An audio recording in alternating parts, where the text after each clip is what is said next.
Hi everybody, I'm Zane Shaw. Don't you just hate it when this happens? You get a text message from your friend, be right back, about to have a bath, and you start thinking to yourself, bath? What's a bath? Better yet, what does the word even mean? What does it stand for? Lucky for you, I'm here to teach you that what your friend really meant to say is that they're about to have a brainstorm adjoining through hydration. It's the place to be when you want to mix creative freedom and getting wet. That's right, all those confusing words that you hear on a day-to-day basis, they actually have meaning, and I'm about to clarify for you what some of those meanings are.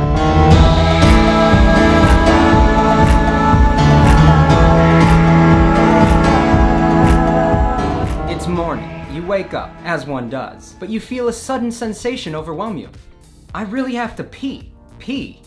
What does that mean? Essentially, your body wants to dispose of toxic or unnecessary waste that's built up inside you, but thanks to societal norms, you also want to do it within an environment that doesn't affect you or the people around you directly. You've really got to be careful about where you're doing your business, which is why what you're really saying is I've really got to position every exit. Let's say your friend's over and their stomach starts rumbling, so they ask you, do you have any food? Food. Essentially what they're looking for is some sort of object that is holdable or malleable that can be inserted into the mouth and accepted graciously by the stomach or intestines. Mind you, not all of these objects taste the same to everybody, and therefore they're not saying they'll put any object in their mouth.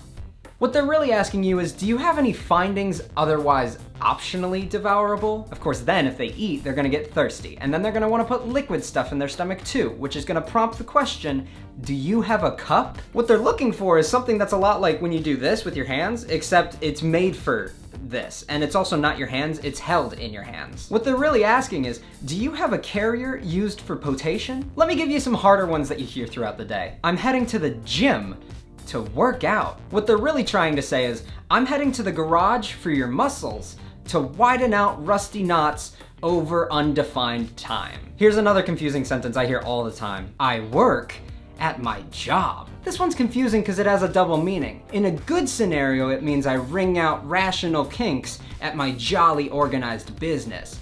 But in a bad scenario, it means I wring out repugnant kinks at my jaded organized business. See, now you finally understand what it means to work at a job. I'm gonna leave you with an easy one, but it's one that I hear every single day. So my neighbor comes over and he says, Zane, I need to borrow your rotavator. Ugh. Again? Oh, you mean my rotating oscillator tearing apart vulcanized atoms tightened over revolutions? Sure. Yeah, I guess you can borrow it again. So, did you learn something today? Boy, I sure hope you did. Do you still have words that you don't understand in your day-to-day life? Leave them in the comments down below. I got your back. That being said, I'm Zane Shaw. You're very welcome. And I'm gonna go to breathe easy and deeply. Thanks for watching.